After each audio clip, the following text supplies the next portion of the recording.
विश्वाला शांतीचा संदेश देणारे महाकारुणी तथागत भगवान गौतम बुद्ध, रयतेच्या स्वराज्याचे निर्माते छत्रपती शिवाजी महाराज, शिक्षणाची गंगा बहुजनांच्या दारात आणली असे राष्ट्रपिता महात्मा ज्योतिराव फुले, माता सावित्रीमाई फुले, बहुजनांच्या आरक्षणाचे जनक राजर्षी छत्रपती शाहू महाराज आणि या सर्व महापुरुषांची आम्हाला खऱ्या अर्थाने ओळख करून दिली ते भारतीय घटनेचे शिल्पकार, महामानव, नव्या युगाचे बुद्ध डॉक्टर बाबासाहेब आंबेडकर यांना मी प्रथम अभिवादन करतो। परिवर्तनाच्या चळवळीतील सर्व महामातांना आणि महापुरुषांना मी अभिवादन करतो। मित्र हो, साहित्यरत्न ॲडव्होकेट डॉक्टर शंकरराव खरात यांची जन्मशताब्दी आपण साजरी करत आहोत आणि या जन्मशताब्दी वर्षामध्ये अनेक कार्यक्रम आपण हाती घेतलेले आहेत। त्यापैकी आज हे शंकरराव खरातांच्या संदर्भातलं मी फेसबुक लाईव्ह करत आहे। या फेसबुक लाईव्ह करण्यामध्ये बहुजन संघटक या पेजचा मी प्रथम आभार मानतो। त्यामध्ये राहुल खांडेकरजींचं आणि पूर्ण बहुजन संघटकचं मी आभार मानतो। आज फेसबुक लाईव्हच्या माध्यमातून मला जो विषय दिलेला आहे तो साहित्यरत्न ॲडव्होकेट डॉक्टर शंकरराव खरात, वाङ्मय व पुढील दिशा हा विषय मला देण्यात आलेला आहे। साहित्यरत्न साहित्यभूषण ॲडव्होकेट डॉक्टर शंकरराव खरात यांच्या जन्मशताब्दी वर्षाची सांगता हा सोहळा दिनांक 11 व 12 जुलै 2022 रोजी त्यांच्या जन्मगावी म्हणजे आटपाडी येथे होत आहे। त्यानिमित्ताने डॉक्टर शंकरराव खरात जन्मशताब्दी साहित्य संमेलनाचे आयोजन ही केलेलं आहे। डॉक्टर शंकरराव खरात यांच्या साहित्याबद्दल बोलायचं तर शंकरराव खरात हे विद्वान व्यासंगी साहित्यिक होते। त्यांचं मराठी साहित्यातील योगदान जे आहे ते वादातीत आहे। अत्यंत कर्तृत्वान असा माणदेशी माणूस साहित्यरत्न व्हावा एवढं मोठं, एवढं विपुल लेखन त्यांनी मराठी साहित्यात करून मराठी भाषेला अधिक समृद्ध करण्याचं काम केलेलं आहे। मराठीतले ते खरेखुरे साहित्यरत्न होते। त्याचबरोबर ते सच्चे स्वाभिमानी आणि मानदेशातले आंबेडकरवादी होते। त्यांनी उपेक्षितांच्या वेदनेचा जी आपल्या साहित्यामधून मांडली, त्या उपेक्षितांच्या वेदनेच्या साहित्याचे ते भाष्यकार होते, वेदनेचे ते भाष्यकार होते। त्यांनी विपुल अशा प्रकारचं लेखन केलेलं आहे। त्यामध्ये वैचारिक लेखन, कथा, कादंबरी, ललित लेखन तसेच स्वकथन सुद्धा केलेलं आपल्याला दिसून येतं।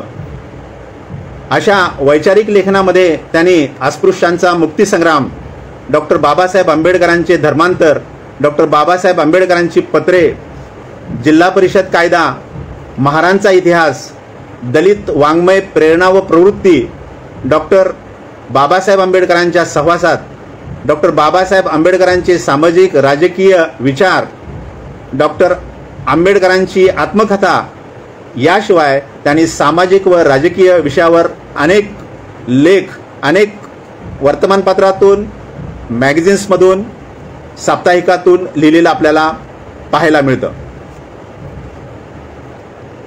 तसेच त्यांच्या कथासंग्रहामध्ये 12 बलुतेदार, सांगावा, तडीपार, टिटवीचा फेरा, सुटका, गावशिव, दौंडी, आडगावचे पाणी, मुलाखत, लिलाव, माझे नाव असे अनेक कथासंग्रह त्यांच्या नावावर विराजमान आहेत।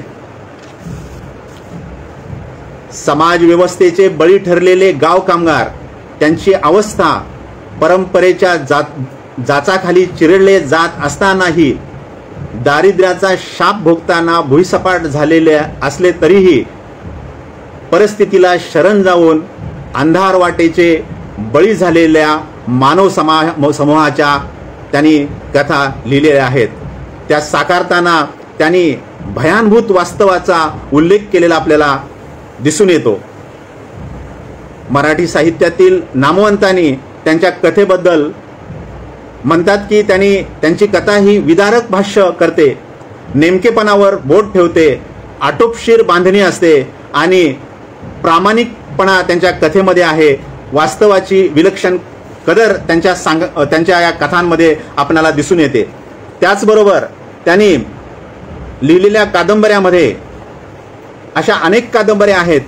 त्यामध्ये हातभट्टी, टिनोपाल गुरुजी, झोपडपट्टी, मसालेदार गेस्ट हाऊस, मी मुक्त पारधी, फुटपाथ नंबर 1, मी माझ्या गावाच्या शोधात, टाऊन इत्यादी कादंबऱ्या लिहून त्यांनी सामाजिक जीवनाचे यथार्थ वर्णन आपल्याला केलेलं दिसून येतं.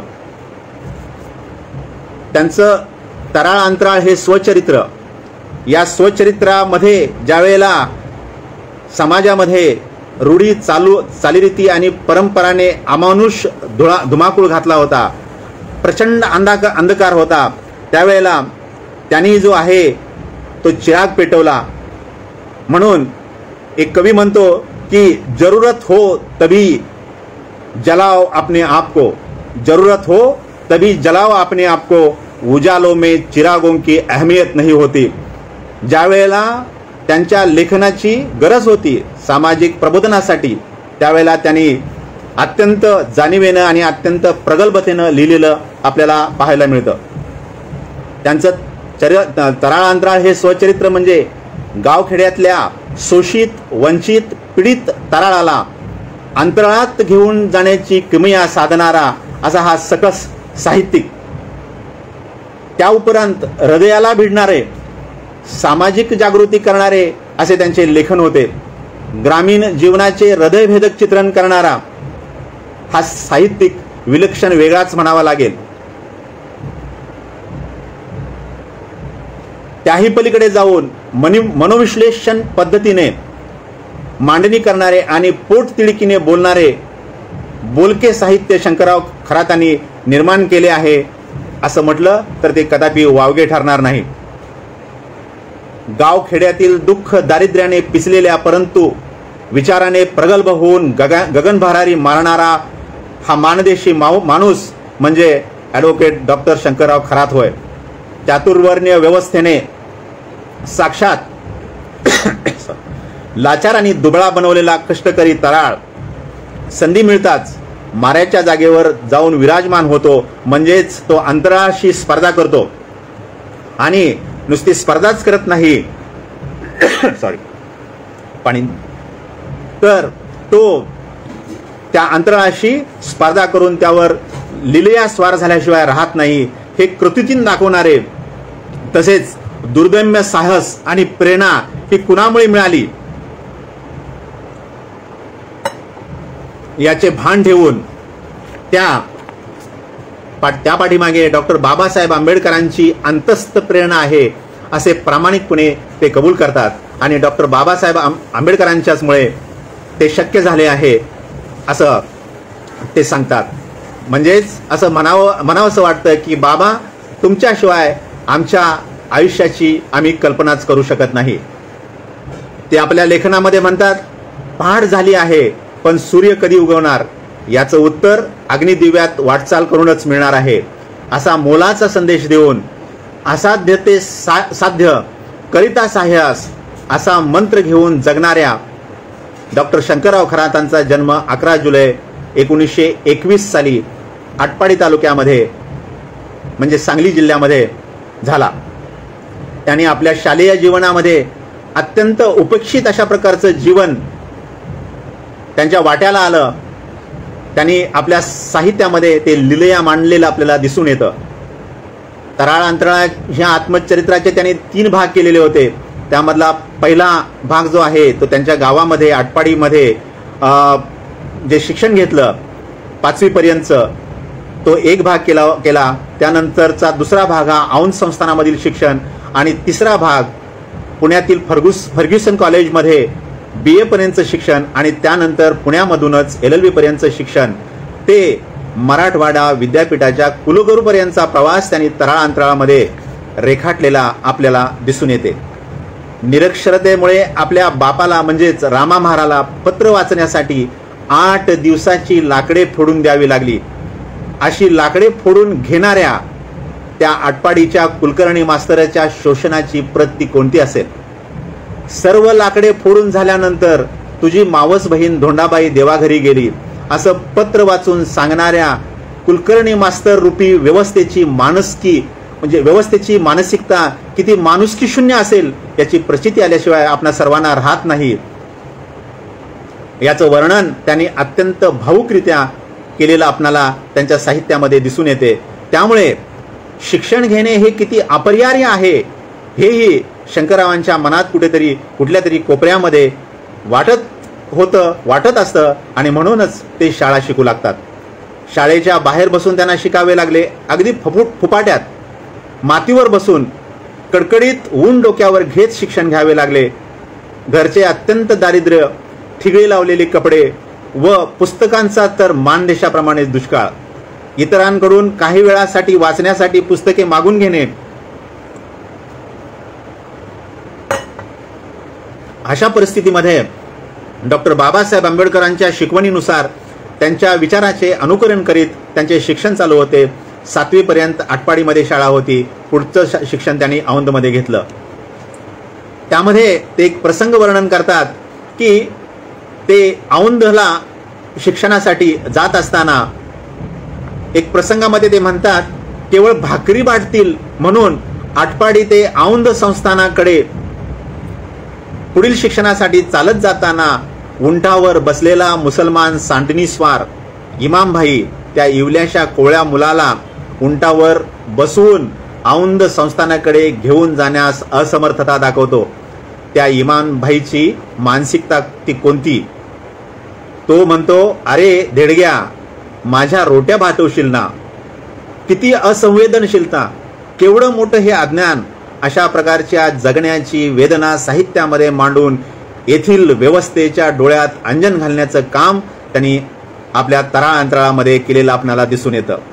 त्यांचे तराळ अंतराळ ह्या स्वकथेमध्ये ते म्हणतात, तराळ अंतराळ ही त्यांच्याबरोबरच त्यांच्या समाजाची कथा आहे.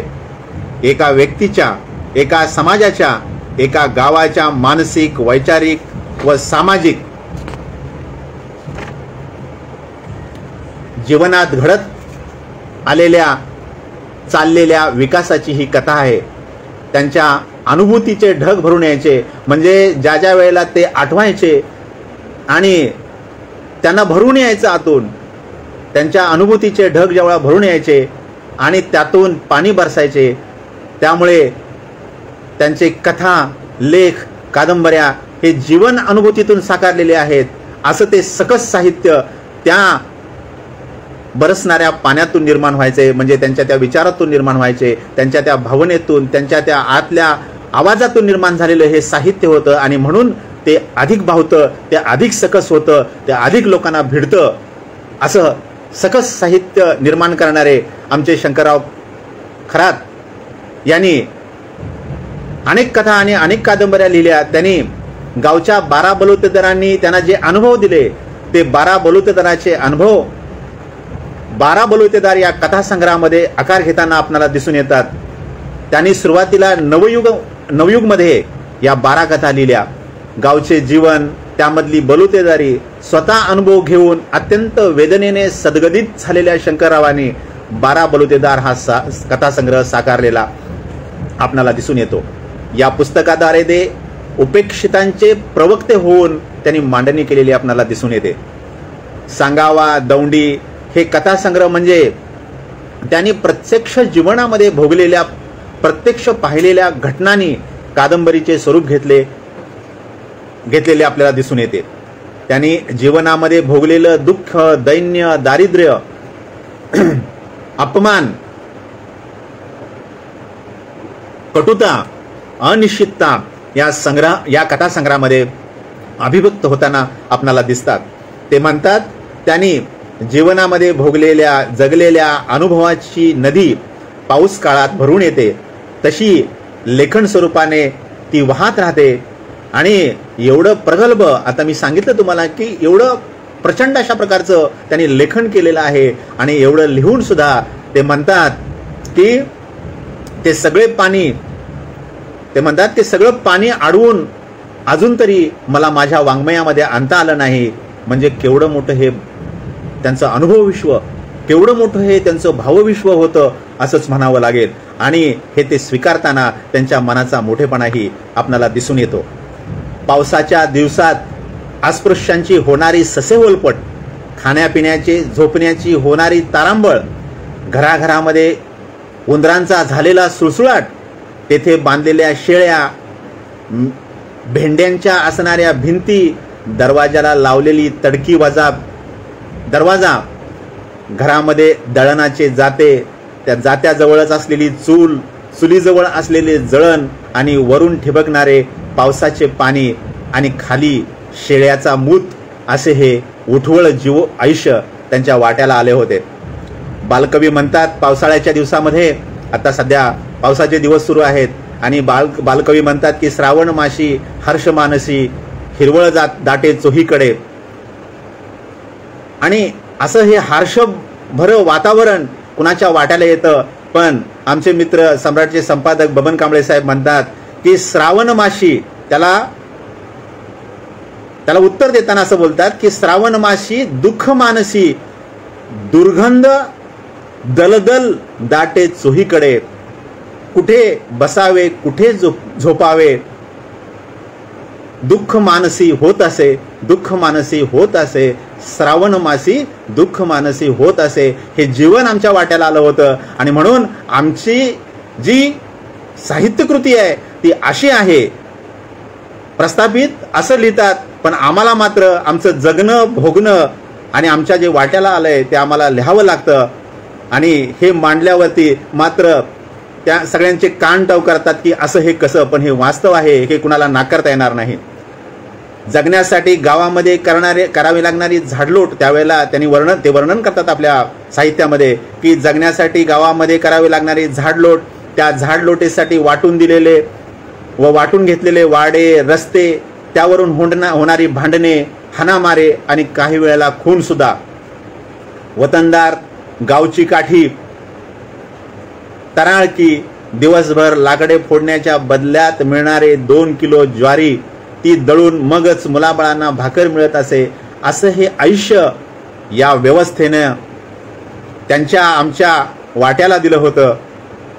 तसं शंकररावांचे बालपण, आणि बालपणामध्ये आटपाडीला जी उत्तरेश्वरच्या महादेवाची कार्तिकेमध्ये जी यात्रा भरते, ती यात्रेविषयी त्यांनी वर्णन केलेलं आहे. आणि यात्रेसाठी असलेलं बालमनातील कुतूहल त्यांनी लिलया वर्णन केलेलं आपल्याला पाहायला मिळतं. आणि त्यांची प्रत्येक कथा, त्यांची प्रत्येक कादंबरी हे एक चित्र उभा करतं. चित्र वाचताना आपण त्या परिप्रेक्षामध्ये आहोत, त्या परिस्थितीमध्ये आहोत, असं सकस साहित्य त्यांनी आपल्याला दिलेलं आहे. तसंच त्यांनी एक हृदयद्रावक प्रसंग सुद्धा त्यावेळेचा सांगितलेला आहे. ते म्हणतात की एका ब्राह्मणाच्या घरी तिथे लग्न होतं आणि रामा तिथे अनेक दिवस लाकडे फोडत असतो. त्यावेळेला लाकडे फोडून घरी परत आल्यावरती शंकरची आई म्हणजे रामाची बायको रामाला म्हणते, आपल्या नांदायला गेलेल्या पोरींना तर बोलून घ्या की 4 दिवस गोडधोड जेवायला मिळेल. लोकांना आश्चर्य वाटेल हे वाचल्यावरती की ब्राह्मणाच्या घरी लग्न असल्यानंतर आपणाला 4 दिवस गोडधोड जेवायला कसं मिळेल. पण ते पुढे वर्णन करताना म्हणतात ते जेवण म्हणजे उष्ट्या पत्रावळ्या उकिरड्यावर फेकून दिल्या जात, ते एका मोठ्या डालग्यामध्ये पाटीमध्ये जमा करत व 4 दिवस ते वाळवून खात, तेच म्हणजे आमचे 4 दिवसाचे गोडधोड जेवण. केवढी ही विदारकता, केवढं हे दैन्य, केवढं हे दुःख, केवढं हे दारिद्र्य आमच्या वाट्याला आलं होतं. पुढे त्यांच्या सांगाव्या या कथेमध्ये ते म्हणतात की तराळाला उपाशीपोटी दूरच्या गावी जाऊन मृत्यूचा सांगावा द्यावा लागत असे. तो सांगावा सांगितल्याबरोबर ज्या घरामध्ये सांगावा सांगितला जातो त्या घरामध्ये आक्रोश सुरू होत, घरातील लोकांची तहानभूक हरपून जात असे. अशा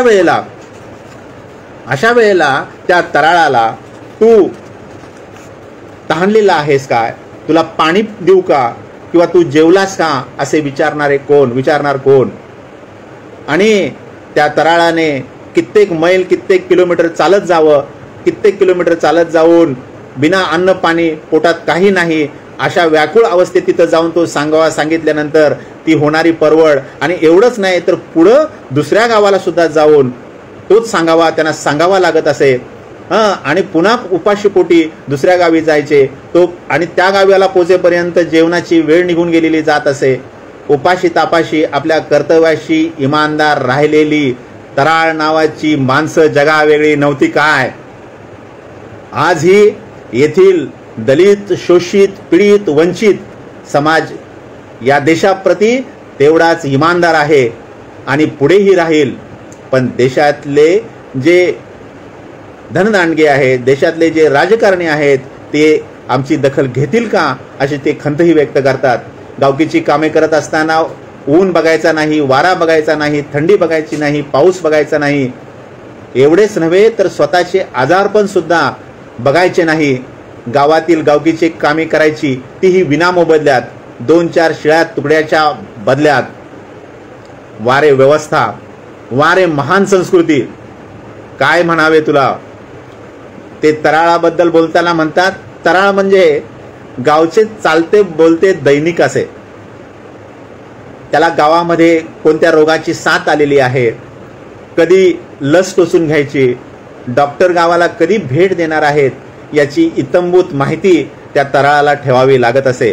आणि ती त्या गावकऱ्यांना द्यावी लागत असे. ती देताना ती जाहीर दौंडीच्या स्वरूपात द्यावी लागत असे. आणि त्यामुळे त्यांचा दौंडी सुद्धा कथा संग्रह याच माध्यमातून, याच वास्तव्यातून, याच जाणीवेतून आणि याच अनुभवातून आकाराला आलेला आपल्याला दिसून येतो. ते ऐतिहासिक पर्स्पेक्टिव्ह सांगताना एका ठिकाणी म्हणतात, इसवी सन 1530 साली आदिलशहा, निजामशहा आणि बिदरचा बादशाह यांनी युद्धामध्ये मोठा पराक्रम दाखवणाऱ्या शूर महार सैनिकांना मुंगी पैठण येथे महार वतनाची मोठी सनद दिली होती. त्यामध्ये जमिनी आणि इतर बक्षिसांचाही समावेश असे. तसेच दुसरी हक्क आणि अधिकाराची सनद 1615 साली विजापूर येथे देण्यात आली होती. आणि त्या सनदीच्या अनुषंगाने महार लोकांमधील तंटे, वादविवाद उद्भवल्यास त्याचे निवारण करण्यासाठी कसब्यातील प्रमुख गावामध्ये तख्तची उभारणी केली जायची. आणि असे तख्त म्हणजे तक्या. आटपाडी कसब्यातील 32 गावांना न्याय देण्यासाठी आटपाडी येथे तख्तची म्हणजे तक्याची उभारणी केली होती. तिथेच यांच्या जत्राखेत्रा होत असे, त्याचे नियोजन केले जात असे. तसेच आजूबाजूच्या 32 गावांना निमंत्रण दिले जात असे आणि आपल्या समाजातली लोक तिथे जमत असत. आणि तेथे समाजातल्या कळीच्या मुद्द्यावर सुद्धा गुप्तपणे चर्चा केली जात असे. बाबासाहेब आंबेडकरांबद्दल सर्वांना अतिशय प्रेम आणि आपुलकी होती. डॉक्टर बाबासाहेब आंबेडकर एकदा पंढरपूरला येणार होते असा एक प्रसंग वर्णन ते आपल्या साहित्यात करतात. ते म्हणतात की त्यावेळेला आटपाडी ते पंढरपूर असे 32 मैलाचे अंतर म्हणजे 52 किलोमीटर अंतर चालत ते आणि 5-6 लोक सोबत घेऊन रामा खरात म्हणजे शंकरराव खरातांचे वडील पंढरपूरला पोचले. शंकरराव खरात म्हणतात, त्या प्रज्ञा सूर्याचं प्रत्यक्ष दर्शन मला 1937 साली वतनदार परिषद पंढरपूर येथे झाले. त्या प्रज्ञा सूर्याला प्रत्यक्ष पाहून डोळ्याचे पारणे फिटले होते. त्या सभेत भाषण करताना डॉक्टर बाबासाहेब आंबेडकर म्हणाले होते, शिक्षण हे वाघिणीचं दूध आहे, जो पेईल तो गुरगुरल्याशिवाय राहणार नाही. आणि म्हणून सर्वांनी शिक्षण घेतले पाहिजे, संघटित राहिले पाहिजे, आपण ही माणसे आहोत हे जगाला दाखवून दिले पाहिजे असं बाबासाहेब तिथं मांडतात. आणि ते बाबासाहेबांचे शब्द आपले लोक आपल्या काळजावरती कोरून ठेवत असेत. त्यांनी मॅट्रिकपर्यंतचे शिक्षण औंधला घेतल्यानंतर ते पुढे पुण्याला आले आणि काही दिवस कर्मवीर भाऊराव पाटलांनी बांधलेल्या वसतिगृहामध्ये ते राहिले आणि तिथे कर्मवीर भाऊराव पाटलांचे सुद्धा दर्शन त्यांना झाले होते असं ते एका ठिकाणी मांडतात. विद्यार्थी दशेमध्ये होणाऱ्या हालअपेष्टा, विवंचना आणि विद्यार्थ्यांच्या मनावर होणारे परिणाम त्यांनी अत्यंत जाणीवेने मांडलेले आहेत. पुढे पुण्याच्या फर्ग्युसन कॉलेजमधून त्यांनी BA पर्यंतचं शिक्षण घेतलं व पुढे LLB सुद्धा झाले. LLB झाल्यानंतर त्यांनी गोरगरिबांची वकिली करायला घेतली. शंकररावांची वकिली म्हणजे नडल्या अडल्याल्यांची, जवळ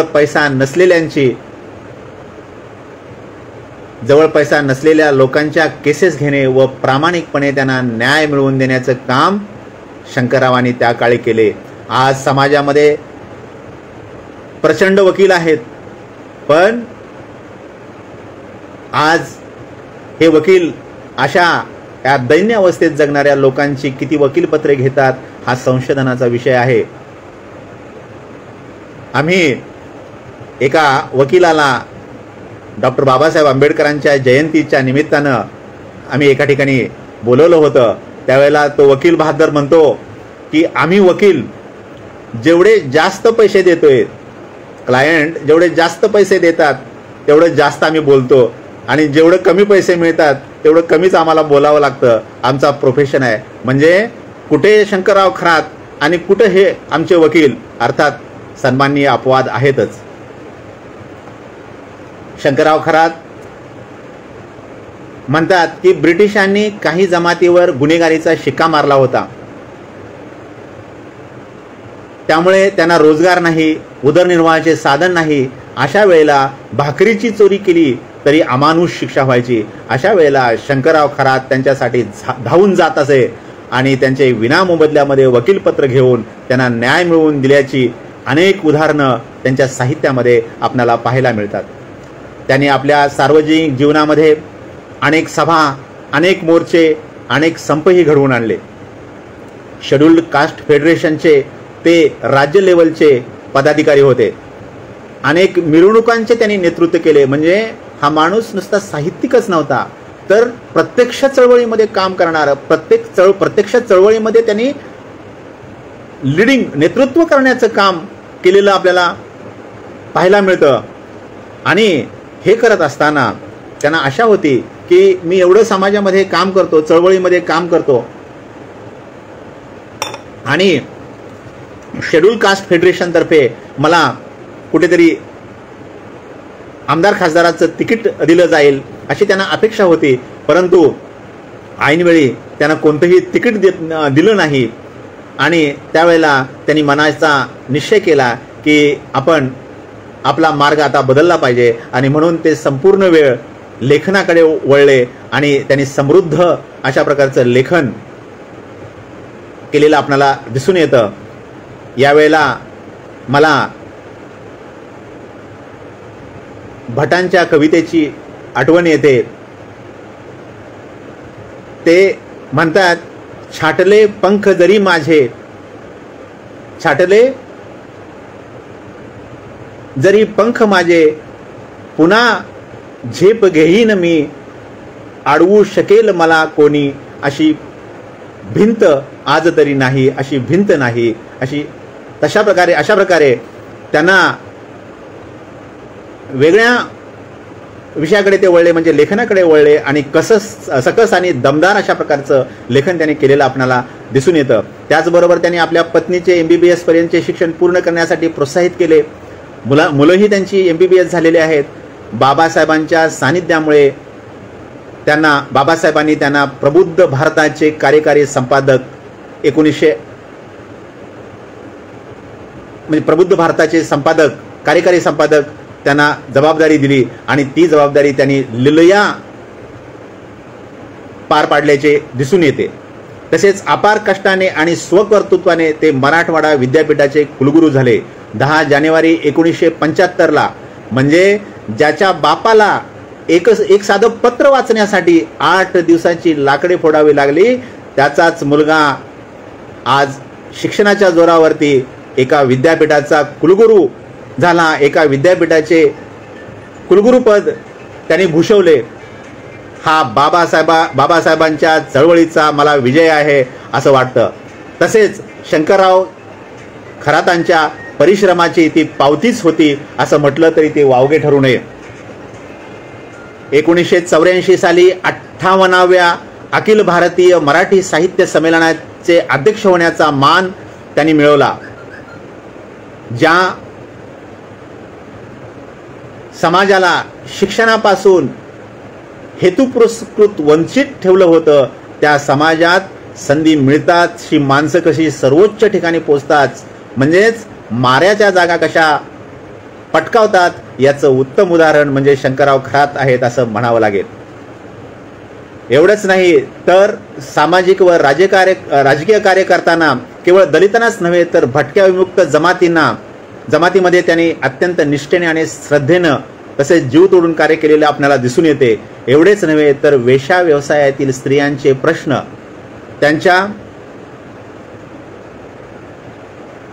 त्यांच्या समस्या सोडवण्यासाठी त्यांनी जाणीवेने काम केलेलं आपल्याला दिसून येतं. हे काम करताना त्यांना धक्कादायक असे अनुभव आले आणि ते अनुभव सुद्धा त्यांनी आपल्या साहित्यामध्ये कथन केलेलं आपणाला दिसून येते.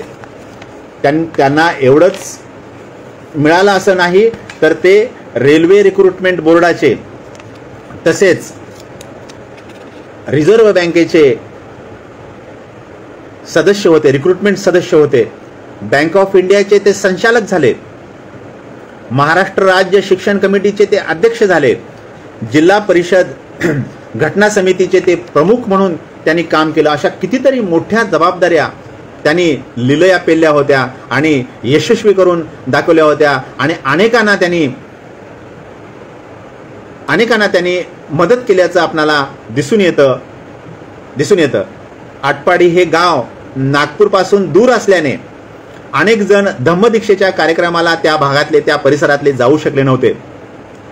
म्हणून शंकरराव खरातांच्या पुढाकाराने 1962 साली सूर्यपुत्र भैयासाहेब आंबेडकर यांच्या अध्यक्षतेखाली आटपाडी येथे त्यांनी धम्मदीक्षेचा मोठा सोहळा आयोजित केला होता आणि त्यानुसार आटपाडी परिसरातील 32 गावातील लोकांनी बुद्ध धम्माची दीक्षा घेतलेली आपल्याला पाहायला मिळते. त्या पाठीमागे डॉक्टर शंकरराव खरातांचे मोठे परिश्रम होते हे इथे मला नमूद करावंसं वाटतं. मला त्यावेळेला शंकरराव खरातांनी एवढं काम केलं, पण आज आपण असे धम्मदीक्षेचे किती कार्यक्रम घेतो हा मात्र मला प्रश्न पडतो. कारण आपण ते घेतो का, किंबहुना घेतो की नाही हा संशोधनाचा विषय आहे. म्हणून आज शंकरराव खरातांनी जे केलं ते त्यांच्या काळामध्ये केलं. आज कशा प्रकारे आपण काम करण्याची गरज आहे याचं चिंतन होणं गरजेचं आहे. असा हा थोर साहित्यिक मानदेशातील कायमच्या दुष्काळाप्रमाणे तसेच राज्यकर्त्याच्या नाकारतेपणामुळे आजही उपेक्षित राहिलेला आहे. त्यांचं आजही यथोचित स्मारक आटपाडी गावामध्ये झालेलं नाही. याची जबाबदारी कुणाची? आजही तिथे ना चिरा आहे ना पंथी आहे. समाज आणि चळवळ सामाजिक प्रबोधनाच्या लेखनासाठी आयुष्य झिजवल्याची हीच का ती किंमत असं कुणाला वाटू नये. बास हटे जिथं पाणी पेटलं या त्यांच्या पुस्तकामध्ये म्हणतात की राजे लढाया लढतात, त्यांची नावे सुवर्णाक्षराने लिहिली जातात, पण जो सैनिक लढतो आणि ती लढाई जिंकून देतो त्याच्या नावासाठी किंवा त्याच्यासाठी कुठे चिरा नसतो ना पंटी नसते. परंतु त्यांचं नामस्मरण केल्याशिवाय, त्यांचं नाव घेतल्याशिवाय चळवळीचं एक पाऊली पुढे जाता येणार नाही असं पुढे ते म्हणतात. कारण त्यांचं स्मरण केल्याशिवाय चळवळ ही उभी राहू शकत नाही किंवा चळवळ ही खऱ्या अर्थानं लोकांपर्यंत पोचू शकत नाही. आणि म्हणून अशा या अनेक कार्यकर्त्यांची, अनेक शंकरराव खरातांसारख्यांची आपण त्यांच्या कार्याचं स्मरण केल्याशिवाय आपल्याला चळवळ व्यवस्थितपणे, प्रगल्भपणे चालवता येणार नाही असं मला वाटतं. फुले शाहू आंबेडकरांच्या नावाचा पोकळ दिखावा आणि उठबस गजर करणाऱ्या राजकारत्यांना जर खरं, म्हणजे मी चाड असेल असं म्हणणार नाही, पण खरं जर वाटत असेल तर त्यांनी त्वरित शंकरराव खरातांचे यथोचित स्मारक त्यांच्या जन्मगावी आटपाडी येथे करावे. तसेच त्यांच्या सर्व कथा, कादंबऱ्या, वैचारिक लेखनाचे अनेक खंड होऊ शकतात असे खंड महाराष्ट्र साहित्य संस्कृती मंडळाद्वारे ते प्रकाशित करावेत.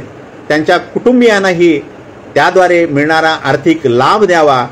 त्यांचे साहित्य हे सर्वमान्य व्हावे, सर्वत्र उपलब्ध व्हावे आणि त्यांच्या कार्यकर्तृत्वाला न्याय द्यावा अशी मी विनंती करतो महाराष्ट्र सरकारला.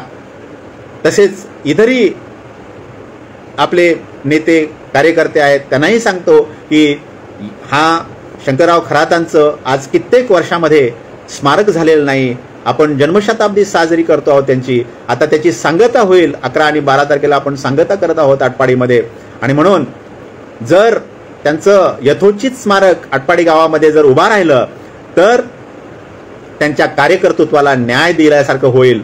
अन्यथा आंबेडकरवादी साहित्यिकांची सरकार जाणीवेनं अवहेलना करते आहे असा संदेश समाजामध्ये जाण्याची शक्यता नाकारता येणार नाही. त्याचबरोबर मला हेही सांगायचं आहे की शंकरराव खरातांनी एवढं प्रगल्भ, एवढं सकस लेखन केलं आहे आणि तरीसुद्धा शंकरराव खरातांचं जे लेखन आहे ते लेखन विविध विद्यापीठांमध्ये लावलं गेलेलं नाही. याची जबाबदारी कुणाची? याचं इनिशिएटिव्ह कुणी घ्यायचं? महाराष्ट्रामध्ये 6 विद्यापीठं आहेत. म्हणजे बाकीची विद्यापीठं सोडली तर जी 6 विद्यापीठं आहेत त्या विद्यापीठामध्ये फक्त मुंबई विद्यापीठामध्ये तळांतराळ लावलं होतं. बाकीच्या 5 विद्यापीठामध्ये सरकार एवढं सकस साहित्य, एवढं परिवर्तनवादी साहित्य, वंचिताच्या व्यथावेदना मांडणारं साहित्य आणि ते पण निर्भीडपणे मांडणारं, ताकदीनं मांडणारं साहित्य का लावलं जात नाही हा खरा प्रश्न आहे. याची दखल घ्यावी संबंधितांनी आणि आपल्या सर्व विद्यापीठांमध्ये अशा प्रकारचं साहित्य, शंकररावांचं साहित्य हे विद्यापीठ स्तरामध्ये लावलं पाहिजे. सरकार आंबेडकरी, दलित, शोषितांचे साहित्य लिहिणाऱ्या लेखकांना जाणीवेनं दुर्लक्ष करीत आहे का असा लोकांना प्रश्न पडू नये म्हणून हे इनिशिएटिव्ह घेणं गरजेचं आहे. हाकेच्या अंतरावर असलेले सवर्ण साहित्यिकांचा यथोचित स्मारक बनवून सन्मान केलेला आपल्याला दिसून येतो, त्यांना न्याय दिलेला आपल्याला दिसून येतो. मात्र शंकरराव खरातांना आजही उपेक्षित ठेवलेलं आहे याची खंत माझ्यासारख्या माणसाला नक्कीच वाटते. आणि म्हणून दलित, शोषित, पीडित समाजाच्या वेदना मांडणाऱ्या या साहित्यिकाला योग्य न्याय द्यावा. हे साहित्य जर मांडलं, हे साहित्य जर छापलं तर निश्चितपणे पुढच्या पिढीला प्रेरणा मिळू शकते. आणि आजही प्रश्न आहेत आमच्यापुढे, आज समाजापुढे अनेक प्रश्न आहेत आणि हे प्रश्न जे आहेत हे प्रश्न हे जे असं जर साहित्य आलं तर या साहित्याच्या माध्यमातून त्याची चर्चा होऊ शकते आणि चर्चा होऊन त्याच्यावरती उपाय शोधले जातील आणि निश्चितच आपल्याला चांगले दिवस येतील असं या प्रसंगी मी मानतो. शंकरराव खरातांना पुन्हा एकदा मी अभिवादन करतो, त्यांच्या लेखणीला मी सलाम करतो. अशा प्रकारचं सकस साहित्य नवोदित आपल्या मानदेशी मातीतून निर्माण व्हावं अशी सार्थ अपेक्षा करतो. आणि मला संधी दिल्याबद्दल, मला माझं मनोगत व्यक्त करण्यासाठी प्लॅटफॉर्म दिल्याबद्दल आणि सर्वांनी ते ऐकल्याबद्दल मी सर्वांचं आभार मानतो. आणि मी माझे 2 शब्दांना विराम देतो. जय भीम, जय भारत.